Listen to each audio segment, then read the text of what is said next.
Duh sayang ngapunten saestu yen dereng saged nuruti apa karepmu, tapi aja sumelang ana dina liyane bakal tak upayake mbuh kepiye carane.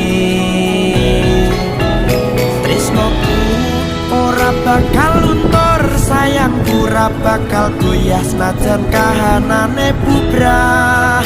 Aku bakal setia, ora mungkin mendua. Matur suwun sampun ana ngancani neng saben dina.